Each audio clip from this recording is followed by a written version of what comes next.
Hello दोस्तों, तो कैसे हैं आप सभी लोग। उम्मीद करता हूँ आप लोग बहुत ही अच्छे होंगे। और आज हम पढ़ने वाले हैं ट्रिग्नोमेट्री का पार्ट 3। ठीक है, तो ट्रिग्नोमेट्री की हम 2 पार्ट ऑलरेडी पढ़ चुके हैं। आज हम पढ़ेंगे ट्रिग्नोमेट्री का पार्ट 3। तो वेलकम अरुण देव क्लासेस, और ट्रिग्नोमेट्री को ले चलते हैं आगे एक अच्छे से मोड की तरफ। और आपको आज एक नई चीज़ें बताएंगे, नए क्वेश्चंस के बारे में बताएंगे, क्वेश्चन से रिलेटेड टॉपिक्स बताएंगे कि किस तरीके से क्वेश्चन को हिट किया जाता है एग्जाम में। और आपके सारे प्रीवियस ईयर के जो बोर्ड के क्वेश्चन हैं वो आज हम लोग क्या करने वाले हैं, सॉल्व करने वाले हैं। तो लास्ट क्लास में हम लोगों ने पढ़ा था एंगल्स के बारे में पढ़ा था हम लोगों ने। ठीक है, कोऑर्डिनेट के बारे में पढ़ा था। ठीक है, ये आपने टेबल मैंने आपको याद करने के लिए दी थी, तो आप लोगों ने याद कर ली होगी, उम्मीद करता हूँ कर ली होगी। ठीक है, और नहीं की तो याद कर लेंगे। उसके बाद हमने कोऑर्डिनेट के बारे में पढ़ा था, कैसे आपके जो ट्रिग्नोमेट्री रेशियो हैं वो कैसे क्या करते हैं, कोऑर्डिनेट में काम करते हैं। उसके बाद हमने क्या पढ़ा था, साइन एक्स और कॉस एक्स का ग्राफ पढ़ा था, कैसे वो मैक्सिमम वैल्यू और मिनिमम वैल्यू देते हैं। तो ध्यान रखना, ऐसे एमसीक्यूज बनते हैं। जो चीज़ बोलता हूँ ना उसको हल्के में मत लिया करो, हर एक चीज़ का मीनिंग है यहाँ पे। ठीक है, ऑनलाइन क्लासेस में हम फालतू बकवास नहीं कर सकते आपके साथ। ठीक है, तो हम पॉइंट टू पॉइंट आपको चीज़ें बताते रहेंगे, तो ध्यान से सुनिएगा हर एक चीज़ को। ठीक है, उसके बाद मैंने आपको ग्राफ के बारे में बताया था, किस तरीके से आपका एंगल साइन चेंज होता है, आपका फंक्शन चेंज होता है, कैसे चेंज होता है, कैसे फॉर्मुलेशन होता है। तो उस तरीके से फॉर्मूले क्या होते हैं आपके डिफाइन होते हैं। उसके बाद मैंने आपको एक न्यूमेरिकल करवाया था, इस टाइप का न्यूमेरिकल। ठीक है, उसके बाद आपके मैंने आपको उससे रिलेटेड कॉन्सेप्ट से रिलेटेड क्या दिए थे, 2 क्वेश्चन दिए थे। एक मैंने करवाया था, एक मैंने आपको होमवर्क दिया होगा, तो आप लोगों ने कर लिया होगा। जिन्होंने नहीं किया तो कर लिया होगा, मुझे पता है किसी ने नहीं किया होगा, लेकिन फिर ट्राई कर लेना। ठीक है, प्रीवियस ईयर क्वेश्चन है, एग्जाम में पक्का आएगा, दोबारा आएगा ये। ठीक, एक क्वेश्चन देखो, एक उसकी और एप्लीकेशन है, ध्यान देखना। देखो, उस कॉन्सेप्ट से रिलेटेड एक आपकी प्रैक्टिकल एप्लीकेशन और दे रखी है, इसको यार सॉल्व करते हैं। देखो, साइन 36 डिग्री दे रखा है, ध्यान से देखना। Sine of 36 degree upon cos of 54 degree. Previous year question आपके एग्जाम में आ रखा है। और सबसे खास बात आप लोगों को बताऊं तो ये आपके एनडी के एग्जाम में भी आ रखा है। तो इस गलतफहमी मत रहिएगा कि आपका एनडीए का लेवल कोई हाई होता है। एनडीए का लेवल कोई हाई वाई नहीं होता है। 120 क्वेश्चंस होते हैं, जिसमें आपके 80 क्वेश्चन तो नॉर्मल होते हैं। ठीक है, 20 आपके बिल्कुल ऐसे रहेंगे जो जेईई मेंस की तैयारी कर रहा है वो सॉल्व करेंगे।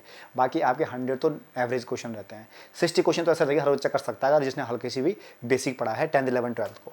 ठीक, तो ये आपके पास ये क्वेश्चन दे रखा है, कैसे सॉल्व करेंगे। हमारा जो तरीका है उसको तो हम उस तरीके से सॉल्व करेंगे। ऊपर देखो मैंने क्या किया, ऊपर क्या लिखा, साइन 36 डिग्री। नीचे में क्या करूँगा, चेंज करते हैं इसको मैं किस तरीके से लिख सकता हूँ, कॉस 90 माइनस 36, 90 माइनस 36। अगर मैं कॉस 90 माइनस 36 करता हूँ तो कॉस 54 आएगा पक्का। चलो गुड। अब देखो, साइन 54 मेरे पास था, नीचे में क्या कर रहा हूँ, कॉस 90 माइनस 54 करता हूँ, 90 माइनस 54 कर दूंगा तो मेरे पास 36 आएगा। और बेसी बात है आएगा। तो भैया हो क्वेश्चन सॉल्व। देखो यहाँ पे क्या आ गया, साइन 36 डिग्री होल अपॉन, अब देखो कॉस 90 माइनस थीटा। और क्या कहा था मैंने पिछली वीडियो में, 90 की बात होगी, फंक्शन चेंज होगा। फंक्शन क्या होगा, चेंज होगा। तो ये आपके किस में चेंज हो गया, साइन 36 डिग्री में चेंज हो गया। किस में हो गया, 36 डिग्री में हो गया। ठीक है, माइनस, और यहाँ पे क्या है, साइन 54 डिग्री। और नीचे भी क्या आ जाएगा आपके पास, साइन 54 डिग्री। इससे ये कट गया, इससे ये कट गया, 1 माइनस 1 क्या आ गया, 0। तो आपका जो टोटल आंसर कितना आ गया, 0 आ गया। वही चीज़ यहाँ पे क्या करना था, आपको वैल्यू इसकी निकालनी थी। ठीक है, एनडीए का अगर बच्चा कोई अगर जिसने ट्रिग्नोमेट्री, अभी तो आप चलो बिगनर हो, कोई दिक्कत नहीं है, लेकिन अगर 12th क्लास का बच्चा इस तरीके से सॉल्व करा तो वो बेवकूफ़ी है। फिर एक एंट्रेंस एग्जाम की जो तैयारी कर रहा है बच्चा ना, अगर वो इस तरीके से कर रहा है तो फिर बेवकूफ़ी है। ठीक है, तो ये चीज़ें क्या करते हैं हम लोग पहले वर्कआउट कर लेते हैं। तो यहाँ पे आपको देखते पता लगना चाहिए इसका कॉम्बिनेशन क्या होते हैं आपके। एक चीज़ ध्यान रखना, साइन और कॉस के जो एंगल होते हैं ना, कॉम्प्लीमेंट्री एंगल्स होते हैं, एक दूसरे के में से क्या होते हैं, रिलेटिव होते हैं, कहीं ना कहीं से कट रहे होते हैं। ये चीज़ ध्यान रखना साइन और कॉस के। ठीक है, तो यहाँ पे हमने सॉल्व कर दिया।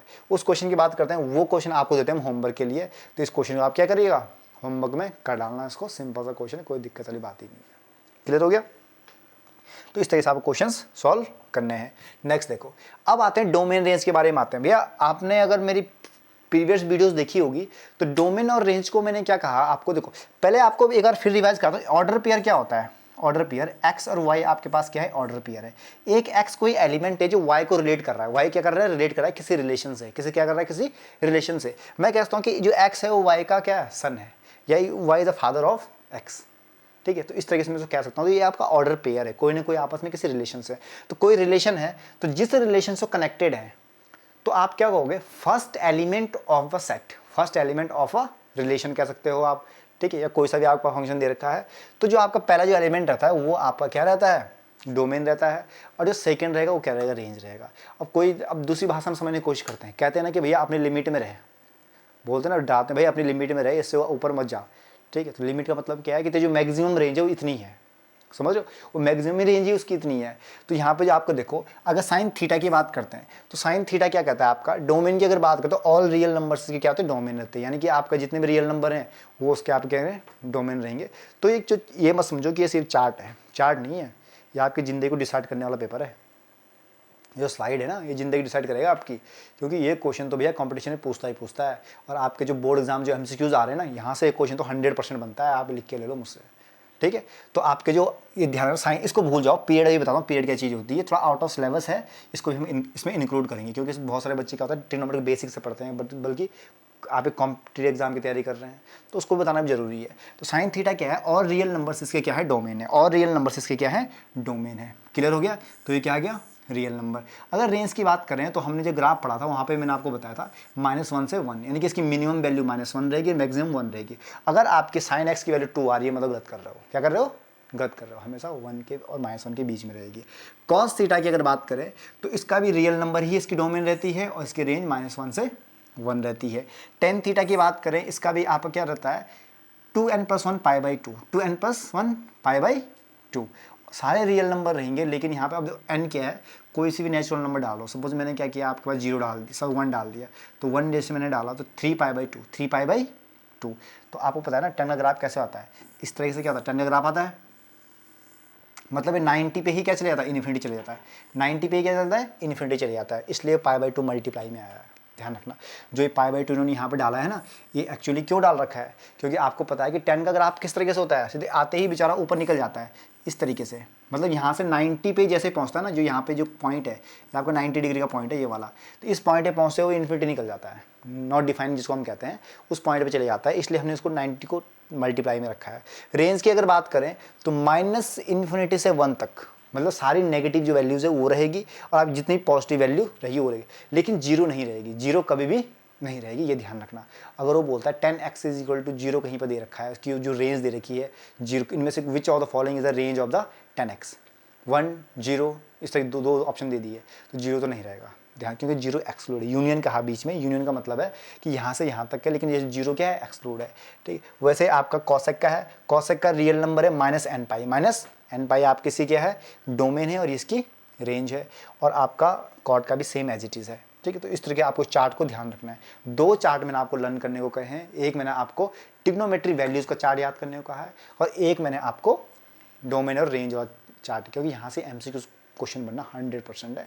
किसी भी कंपटीशन में बैठ जाओ, NDA के एग्जाम में बैठ जाओ, CDS बैठ जाओ, FCAT बैठ जाओ, 12th के बोर्ड एग्जाम में बैठ जाओ, 10th के बैठ जाओ, 11th के बैठ जाओ, क्वेश्चन पूछता ही पूछता है, ठीक। तो ध्यान रखना, ये चार्ट आपको आंखों में इसको छपा लो, जैसे होता है ना, जैसे करते हो ना तुम, सामने वाली खिड़की में एक चांद सा मुखड़ा रहता है, उसको देखने के लिए सुबह सुबह तो बाहर निकलते हो, तो कभी इसको भी देख लो सुबह से उठ के, रोज एक दिन 365 दिन होते हैं, 6 ट्रिग्नोमेट्री फंक्शन है, एक हफ्ते में एक फंक्शन भी याद करोगे तो 365 दिन में 10 बार रिविजन हो जाएगा इनका, समझ रहे हो।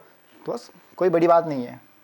आगे देखो, पीरियड की जो मैं बात कर रहा था कि हाँ पीरियड क्या होता है, देखो यहाँ पे पीरियड हम पढ़े, पीरियड ये चीज़ है, पीरियड तो कैसे काम करता है, इस पे आपका क्लास 12th का क्वेश्चन तो नहीं बनेगा, 10th का क्वेश्चन भी नहीं बनेगा, 11th का क्वेश्चन भी नहीं बनेगा, ये आपका कंपटीशन में बनेगा, क्योंकि थोड़ा आपका लेवल हॉट क्वेश्चन में आता है, ठीक है, वो चीज़ आता है पीरियड का क्वेश्चन। अब पीरियड क्या होता है, जरा पीरियड के बारे में पढ़ लेते हैं भैया, पीरियड क्या चीज़ होती है, इसको पढ़ना भी जरूरी है।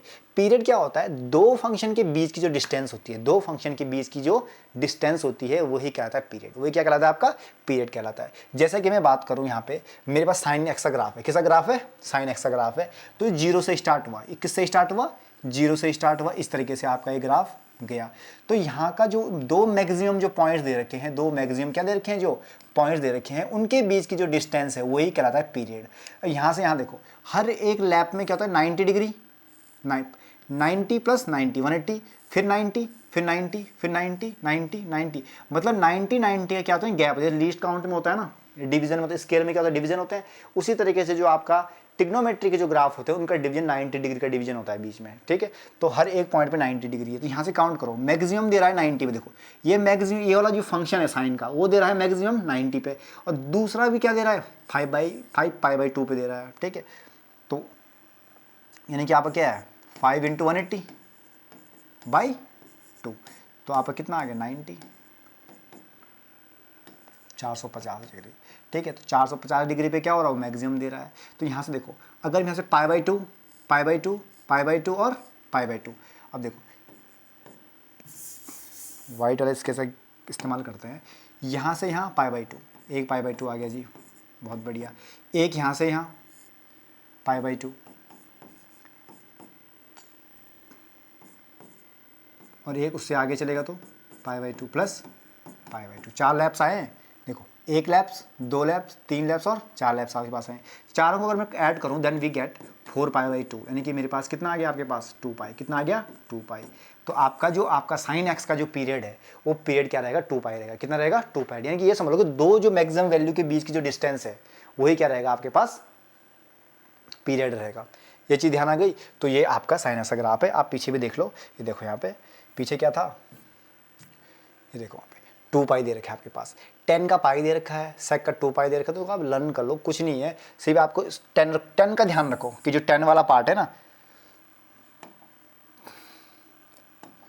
जो 10 वाला जो पार्ट है, 10 और कॉट का उल्टा याद रखो कि आपको एक 10 वाला पार्ट याद रखना है, एक कॉट वाला। ये दो भैया पाई होते हैं, बाकी सब 2π होते हैं, बाकी सब क्या होते हैं 2π होते हैं, या इस तरीके से याद रख लो जैसे मर्जी। अगर निकालना जानते हो तो निकाल लो, ग्राफ ड्रॉ करना आता है तो और अच्छी बात है। ठीक है, और जो नॉन टेक्निकल वाले बच्चे हैं वो तो रट ही लो, ठीक है, और जो टेक्निकल वाले हैं वो तो समझ से करना तो समझ से कर लो, रटना है तो रट लो। ठीक है, ये चीज़ होती है। आए करते हैं जरा कुछ क्वेश्चंस पे डिस्कस करते हैं। क्वेश्चन आपके पास आपका 10 का दे रखा है, ठीक है। उसके बाद आपके पास देखो क्वेश्चन दे रखा है यहाँ पे, इस क्वेश्चन जरा सॉल्व करते हैं। देखो क्वेश्चन किस तरह सॉल्व होगा, क्वेश्चन कॉन्सेप्ट से सीखते हैं। यहाँ पे आपके पास दे रखा है 10 a + b = √3। क्या दे रखा है √3। और दूसरी जो इक्वेशन दे रखी है वो क्या दे रखी है आपके पास 10 a - b = 1/√3। बहुत बढ़िया क्वेश्चन है भैया। और आपको कह रहा है कि जो आपका a है वो आपका क्या है a + b = 90 डिग्री। मतलब जो a + b आपके पास दे रखा है, ठीक है, वो आपका इन दोनों का जो सम है वो 90 से क्या छोटा है, 90 से क्या है छोटा है, और 0 से क्या है बड़ा है, 0 से क्या है बड़ा है। तो ये आपको वेरीफाइड भी करना है, मतलब आंसर निकाल के बाद ये नहीं कि इंसान आंसर निकाल के बैठ गए, तो आपको ये चीज़ वेरीफाइड भी करनी है। जब वेरीफाइड भी करेंगे, देखो हम सब करेंगे, टेंशन मत हो, हर एक चीज़ को करेंगे, आराम आराम से करेंगे। अब देखो 10 जब आप यहाँ पे अब √3 है, √3 कब होती है वैल्यू दो, एक तो आप उधर लेके चलो तो इन्वर्स फॉर्म में आ जाएगा, तब निकाल लो, क्योंकि अगर इधर जाएगा ना तो आपके जो में देखो 11th क्लास का बच्चा अगर इसको देख रहा है तो आप लिख सकते हो a + b = 10 इन्वर्स √3, और 10 इन्वर्स √3 एक वैल्यू निकाल लो, आपका आंसर आ जाएगा। ठीक है, लेकिन यहाँ 10th क्लास का बच्चा है तो थोड़ा ध्यान देना। ठीक, मैंने इसको क्या कर रहा हूँ, लिख सकते हैं इसको इस तरीके से 10a + b = 10 और 60 डिग्री लिख सकते हैं। 10 से 10 गया तो क्या आपका क्या आ गया a + b = 60 degree, a + b = 60 degree. This is question first. As it is हम यहाँ पे करेंगे, ये किसकी वैल्यू होती है आपकी 10 ऑफ 30 डिग्री, 10 ऑफ 30 डिग्री की वैल्यू होती है। तो मैं लिख सकता हूँ a - b = 30 degree. This is second equation.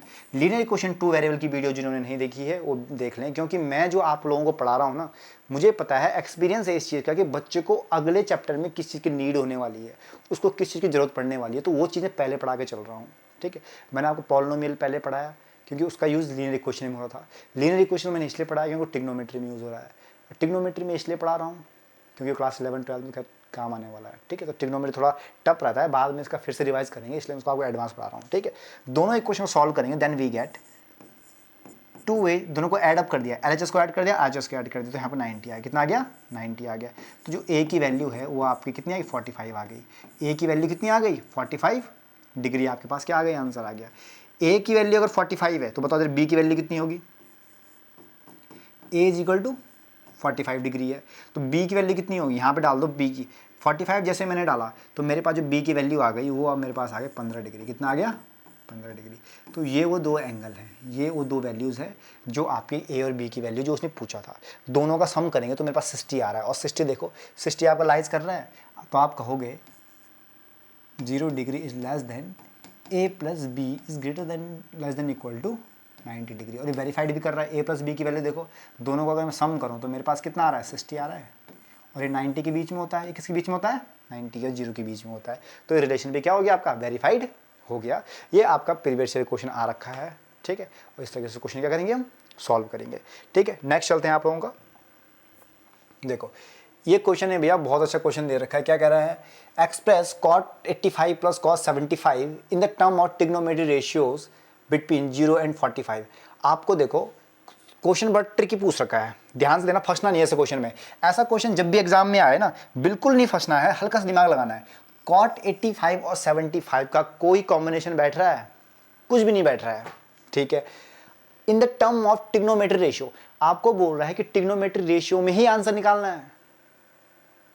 मतलब जो ट्रिग्नोमेट्री साइन थीटा कॉस है ये उसमें रहेंगे, ये उसमें रहने वाले हैं, तो उस फॉर्म में आंसर निकालना है। और तीसरी जो कंडीशन दे रखी है, बच्चे क्या करते हैं ना, सॉल्व करके बैठ जाते हैं सिंपल कि भैया हमने सॉल्व कर दिया आंसर आ गया। नहीं, जो कंडीशन दे रखी है हर एक कंडीशन को क्या करना है, आपको सेटिस्फाई करना है। तो ट्रिग्नोमेट्री रेशियो तो आप निकाल लोगे, चलो बहुत होशियार बच्चे हो। 0 से 45 के बीच में भी आना चाहिए, 0 से 45 के बीच में भी वो चीज़ आनी चाहिए। अगर आपके 0 से 45 के बीच में वो एंगल्स नहीं आ रहे हैं, इसका मतलब आप गलत कर रहे हो। क्या कर रहे हो? गलत कर रहे हो। तो हम उसको भी क्या करेंगे? वेरीफाइड करेंगे, ठीक है। तो देखो कैसे सॉल्व होगा, ठीक है। टर्मिनोलॉजी को समझो, क्वेश्चन की टर्मिनोलॉजी। जिस दिन आपने मैथमेटिक्स की टर्मिनोलॉजी पकड़ ली ना, उस दिन आप मैथमेटिक्स के भी हार नहीं खा सकते हो, ठीक है। तो देखो यहाँ पे cot 85 degree, cot of 85 degree plus cos of 75 degree, ये मेरे पास दो दे रखे हैं। तो मैं इसको क्या लिख सकता हूँ? इसको मैं लिख सकता हूँ cot ऑफ 90 माइनस 5 डिग्री।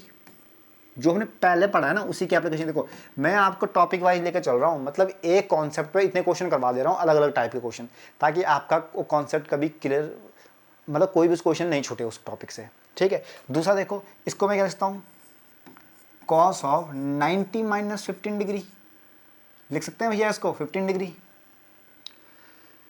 तो आपको देखो 90 माइनस 5 85, 90 माइनस 15 75, कोई दिक्कत? अब भैया आपको मैंने क्या कहा था, जब जब 90 या 270 दिखे, आपके रेशियो क्या हो जाएंगे? चेंज हो जाएंगे। कॉर्ड किस में चेंज होगा? 10 में चेंज होगा। किस में होगा? 10 में। तो 5 डिग्री आ गया। साइन तो फर्स्ट क्वाड्रेंट में जा रहे हैं, ठीक है। इसमें देखो ये किस में हो जाएगा?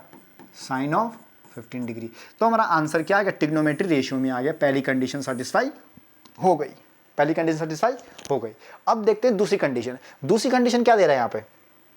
आपका जो एंगल है वो 0 से 45 के बीच में होना चाहिए। क्या मेरे पास वो दोनों 0 से 45 के बीच में है? 5 और 15 0 45 के बीच में आता है? आता है। मतलब मेरा आंसर क्या है? करेक्ट है। मेरा आंसर क्या है? करेक्ट है। तो एग्जामिनर यहाँ पे आपका एक भी मार्क्स नहीं काट सकता है, ठीक है। एक बच्चे ध्यान रखना, बोर्ड कॉपी जब चेक होती है तो एग्जामिनर के सामने ही आंसर शीट रखी होती है। तो कोई बहुत ऐसे टीचर होते हैं जो बहुत स्ट्रिक्ट होते हैं, तो क्या करते हैं, बिल्कुल डिट्टो मैच करते हैं। अगर आपका हल्का सा टेढ़ा गया, मार्क्स काट देगा, ठीक है। तो कॉपी को इंप्रेसिव रखो कि कॉपी देखने वाले टीचर का मूड खुश हो जाए कि भैया बच्चे को तो क्या करना है, फुल आउट ऑफ फुल देना है, वो चीज़ ध्यान रखना है। तो इस तरीके से क्वेश्चन क्या होंगे? सॉल्व होंगे। नेक्स्ट क्वेश्चन की तरफ चलते हैं। क्वेश्चन के साथ ही चीज़ें सीखने की कोशिश करेंगे। A B and C are the interior angle of a triangle A B C, then so that sine B plus C by 2 is equal to. देखो क्या कह रहा है ये कह रहा है आपके पास sine B plus C whole by 2, angle का हाफ है, इसका हाफ मत ले लेना, ठीक है। Cos A by 2। भाई साहब क्वेश्चन तो बड़ा तकड़ा पूछ लिया यार, ये तो हमारे आउट ऑफ सिलेबस चले जाएगा क्वेश्चन। जाएगा नहीं, इसको हम अंदर लेके आएंगे भैया, जैसा भी है हम उसको अंदर लेके आएंगे। इतनी आसानी से हार तो नहीं मानेंगे भाई, गणित के छात्र हैं, ऐसे नहीं मानेंगे, ठीक है। अब देखो आप लोग सर क्वेश्चन सॉल्व कैसे करना है, तो कुछ ना सर दिख रहा ना पैर दिख रहा। तो जिस चीज़ का ना सर दिखे ना पैर दिखे, ठीक है, उसका क्या करना है? बीच से पकड़ के पटक दो। अगर आपकी हाइट छोटी है तो आप सर उसको पकड़ नहीं पा रहे हो, हाइट अगर लंबी तो पैर नहीं पकड़ पा रहे हो, तो बीच से पकड़ा टर्न करके, बिल्कुल ठीक है। तो कुछ नहीं करना है, टर्मिनोलॉजी को समझो। If A and B and C are the interior angle of a triangle, interior angle of triangle, इस लाइन को पकड़ लो, बस हो गया, पकड़ ली। तो मतलब क्या कह रहा है? A plus B plus C is equal to 180 degree. Is that clear? I am right और रॉन्ग? ठीक है, if I am right then point should be noted. A plus B plus C is equal to 180 degree because the sum of the interior angle of a triangle that is 180 degree, ठीक है। तो ये आपको ध्यान रखना है। अब यहाँ पे मुझे B प्लस C चाहिए ना, तो B प्लस C की वैल्यू भैया निकाल लो। B plus C is equal to क्या हो जाएगा? 180 माइनस ए, 180 माइनस ए, दोनों साइड 2 से डिवाइड कर लो, तो आपके पास क्या आ गया? B plus C by two is equal to, यहाँ पे 2 से डिवाइड करेंगे then we get 90 minus A by two, 90 minus A by two. कैसे क्या समझ में आया?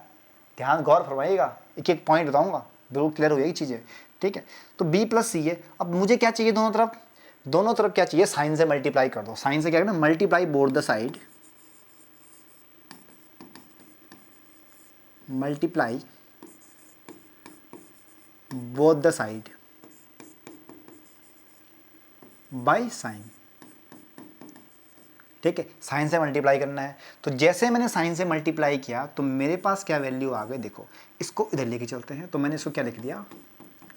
Sign b plus C by two, और यहाँ पे भी मैंने मल्टीप्लाई किया तो मेरे पास जो वैल्यू आ गई sine 90 minus A by two, ठीक है। साइड में देख लेना उधर, ठीक है। Sine 90 minus A by two, sine 90 minus A by to.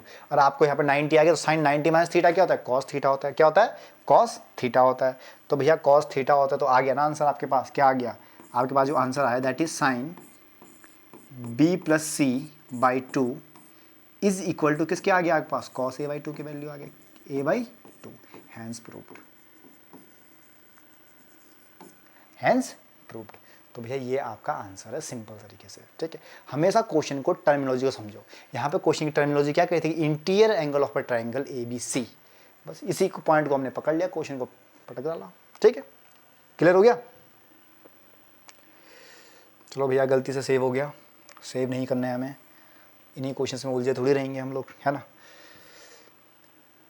ये कुछ क्वेश्चंस हैं, होमवर्क में करिएगा आप लोग, ठीक है। इस क्वेश्चन को आप लोग होमवर्क में करना। इस क्वेश्चन को जब सॉल्व करते हैं, इस क्वेश्चन कैसे सॉल्व करेंगे देखो जरा यहाँ पे। ये कह रहा है भैया 2 tan स्क्वायर 45 डिग्री। ये तो आप लोगों को सिंपल सा क्वेश्चन, देखो 2 मल्टीप्लाई tan स्क्वायर 45 की वैल्यू 10, अब आपने टेबल याद नहीं करी होगी ना तो क्वेश्चन नहीं होगा। tan 45 की वैल्यू होती है 1, तो 1 का स्क्वायर क्या हो गया? 1 plus cos square 30, cos square 30 यानी कि आपका क्या आएगा? √3/2 का होल स्क्वायर। समझ में आ गया? माइनस साइन स्क्वायर 60, साइन 60 की वैल्यू क्या होती है बताओ जरा? साइन 60 की जो वैल्यू होती है वो आपके पास कितनी होगी? √3/2, यही तो होती है, √3/2 का होल स्क्वायर। तो भैया ये तो कट गया, ये तो कट गया। आपके पास क्या बचा? आंसर 2। आंसर कितना बच गया? 2। खत्म। एक लाइन में क्वेश्चन सॉल्व हो गया। एक लाइन में क्वेश्चन सॉल्व हो गया, 2-3 नंबर मिल गए फ्री के। भैया कोई दिक्कत वाली बात ही नहीं है। 2 लाइन में सॉल्व क्योंकि मैंने इसको सिंप्लीफाई नहीं किया, आपको सिंप्लीफाई करना है। समझ में आ रहा है? तो ये आपके क्वेश्चन है, इस तरह के क्वेश्चन करना है। इस क्वेश्चन को जरा देख लो। चलो कस को भी कर ही लेते हैं। आप लोग परेशान हो जाओगे सर ने हमारे लिए छोड़ दिया। वैसे मैं इसलिए छोड़ रहा था क्योंकि स्पेस कम था उस क्वेश्चन के लिए, लेकिन मैं आपको हल्का सा उसका स्ट्रक्चर बता दूँ किस तरीके से आपको करना है। सिंपल क्या करना है आपको, एक पहले ट्राइंगल ड्रॉ करना है। ये मैंने ट्राइंगल ड्रॉ कर लिया, ट्राइंगल से आपको उसका मैं तरीका बता रहा हूँ। ये मैंने एंगल ले लिया ए, ये आपका एंगल ले लिया। बी पे मैंने राइट एंगल ले लिया, ये आपका बी है और ये आपका सी है। बी पे 90 डिग्री ले लिया मैंने इसको, ठीक। ये आपका परपेंडिकुलर है। कॉट ए की बात करते हैं, कॉट ए, कॉट ऑफ ए लेके चलते हैं तो आपका क्या होता है? बेस अपॉन परपेंडिकुलर होता है, बेस अपॉन परपेंडिकुलर। यानी कि 3 जब इधर जाएगा, 3 जब इधर जाएगा तो 4/3 होगा वैल्यू। यानी कि जो आपका बेस है वो बेस कितना दे रखा है? 4 दे रखा है। बेस कितना दे रखा है? 4 दे रखा है। अब परपेंडिकुलर कितना है? 3 है। बेस 4 है, परपेंडिकुलर 3 है, तो आपका ऑब्वियस ही बात है हाइपोटेन्यूज कितनी होगी? 5 होगी। कितनी होगी? 5 होगी। बस यहाँ ये वैल्यू डालनी है, 1 माइनस tan स्क्वायर ए की जगह डालना है आपको। क्या आ जाएगा? 3/4 का होल स्क्वायर अपॉन 1, और सॉल्व करते रहना, आपका ये आंसर आ जाएगा, ठीक है। और क्लास 11-12 का जो बच्चा होगा वो इसको इस तरह सॉल्व नहीं करेगा, वो इस आइडेंटिटी से सॉल्व करेगा। किससे करेगा? आइडेंटिटी। क्योंकि ये आइडेंटिटी किसकी होती है आपके पास? cos 2a की। और जो ये वाली आइडेंटिटी किसकी होती है? cos 2a की आएगी। यानी कि cos 2a = cos 2a, और आपका हैंस प्रूव। एक ही झटके में क्वेश्चन खत्म। बस फॉर्मूला लिखना है, by the formula of this, ठीक है। वो क्लास 11-12 के बच्चों के लिए। क्लास 10th के बच्चों को क्या करना है? ट्राइंगल बना के सॉल्व करना है इस क्वेश्चन को, ठीक है। ज़रा एडवांस मत जाओ, वो आपकी फॉर्मूला आपकी बुक में भी नहीं है। आपसे इतने फॉर्मूला याद करो जितने आपकी बुक में काफ़ी हैं, ठीक है। क्लास 11th है, उसके लिए 1 साल का गैप है। 1 साल में थोड़ा आप बड़े हो जाओगे, ठीक है। तो इस तरीके से क्वेश्चन सॉल्व करना है आपको। क्लियर हो गया? आप लोगों के होमवर्क में इसको सॉल्व कर लेना, ठीक है। हमेशा छोड़ रहा हूँ क्योंकि वीडियो ज़्यादा लंबी हो जाती है, फिर बोरिंग सा हो जाता है। अब ये क्वेश्चन है, सेम क्वेश्चन है भैया, इनको आप लोग कर लीजिएगा, ठीक है। कोई इसमें बड़ी बात तो है नहीं खींचने वाली। इस क्वेश्चन तो सिंपल है, ये आप लोग कर लेना, ठीक है। इस क्वेश्चन को मैं कर लेता हूँ। इसमें क्या कह रहा है? sin 2 थीटा। Sine 2 theta is equal to √3/2 ये कह रहा है। तो मैं क्या लिखता हूँ, साइन 2 थीटा, √3/2 किसकी वैल्यू होती है, साइन 60 डिग्री की, साइन 60, साइन से साइन गया यानी कि 2 theta is equal to 60 degree. तो थीटा इज इक्वल टू आपके पास जो वैल्यू आ गई, तो आपका थीटा इज इक्वल टू आपके पास क्या आ गया, 30 डिग्री। कितना आ गया, 30 डिग्री। काम खत्म, काम खत्म। थीटा की वैल्यू कितनी आ गई, 30 डिग्री। इसको सॉल्व करना है, मतलब आपको कोऑर्डिनेट का पता होना चाहिए, ट्रिग्नोमेट्री वैल्यूज़ का पता होना चाहिए, और आपका क्या होना चाहिए, किस तरीके से आपका साइन फंक्शन क्या हो रहा है, चेंज हो रहा है, और उनका साइन क्या आ रहा है। जो 3 चीज़ें मैंने आपको पहली 2 वीडियोज़ में बताई है, बस उनको ही आपको ध्यान रखना है और क्वेश्चन को करते चले जाना है। तो इस तरीके से आपके एग्जाम में क्वेश्चन आएंगे। ये क्वेश्चन सिंपल सा क्वेश्चन है, कुछ नहीं, वैल्यू डालनी है, सॉल्व करना है। ये आप लोगों के लिए होमवर्क में क्वेश्चन है, बहुत ही अच्छे से क्वेश्चन आप लोगों के लिए मैंने रख रखे हैं। ठीक है, उसके बाद आगे चलेंगे। इसके बाद जो ट्रिग्नोमेट्री की जो सीरीज़ है आपके पास, वो कंटिन्यूस चलती रहेगी। आप लोगों को घबराना नहीं है, इतने जल्दी मैं आप लोगों को साथ नहीं छोड़ने वाला। आप लोगों को पूरा ट्रिग्नोमेट्री पढ़ा के ही हम लोग क्या करेंगे, छोड़ेंगे। इतनी जल्दी आपको ट्रिग्नोमेट्री को इस तरीके से आपको पढ़ाऊंगा ना कि आप कभी भी किसी भी क्लास में जाओ, आप ट्रिग्नोमेट्री नहीं भूलोगे, हमेशा कॉन्सेप्ट क्लियर रहेंगे, वैल्यूज़ हमेशा याद रहेगी, क्वेश्चन को देखते समझ जाओगे, ऐसे क्वेश्चन सॉल्व होने वाला है। ठीक है, तो आप लोग पढ़ो। All the best, thank you so much, thanks for watching.